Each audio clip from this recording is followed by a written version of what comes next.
is Emmanuel Faith, and I'm here to share my story. It all started in 2017. Every beginning of the year, we all have our goals and our plans figured out. So I had my plans figured out. I wanted to wanted to apply for a scholarship. Initially, before that year, 2016, I applied for a scholarship because my aim is just to study outside. Like I want to study outside with my course. So I applied for a scholarship which on January I was given the hope that we were nominated. I was so happy.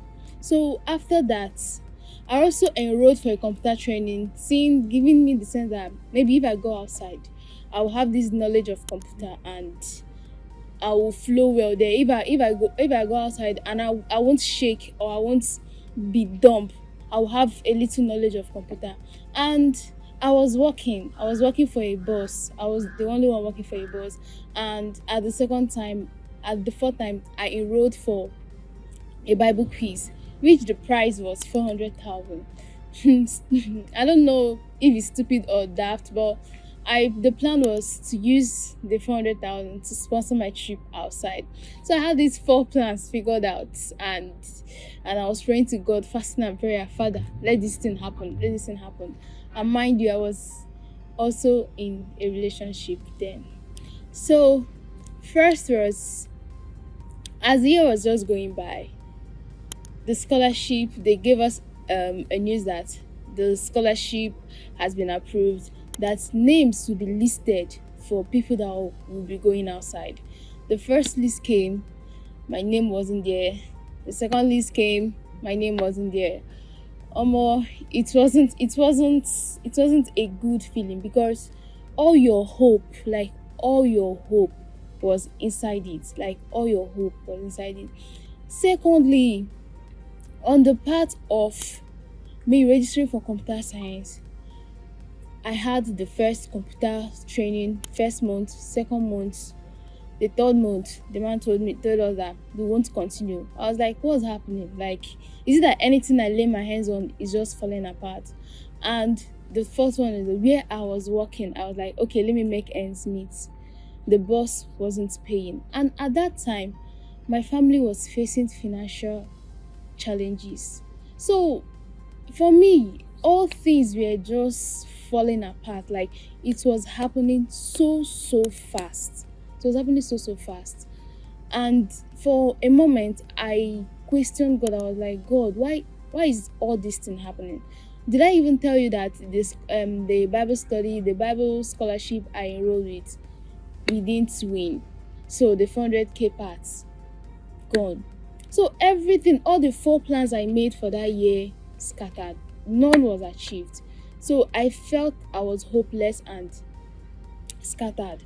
Every day I go to work, I still meet this boss that would tell me that he won't pay me because federal government doesn't pay workers immediately. Imagine that shit when somebody is facing true financial challenges.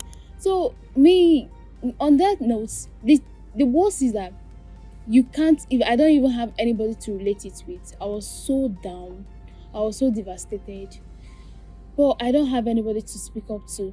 So it's just me wallowing in my sadness. Every morning I come to work, I feel like my I don't even need to exist. It got to a point that even if suicide was not a sin, I could have maybe attempted such. But I knew that suicide was a sin, and that was what made me not to commit it. But on a second thought, I just prayed that one day I'll just be walking and ground would open and I'll fall inside. So it happens for a couple of months, and it was under the nose of my parents. Nobody knew. Even my closest friend did not know, because some of people that are depressed, they don't want to talk about it. They see depression as something that is bad, but it's okay to be depressed. It's okay to go through that. But the earlier we talked about it, the faster we get help. I reached out to God. I told God that I'm helpless. I am really helpless. I can't even help myself because I've tried so much to help myself.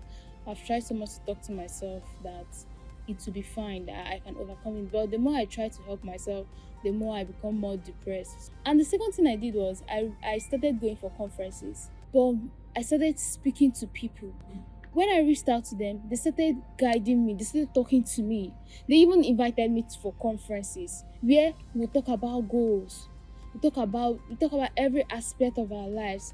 And there I found out that I can actually communicate, I can actually talk to people, and there are people still facing the same thing I'm facing, that they come out of their shell just to seek help.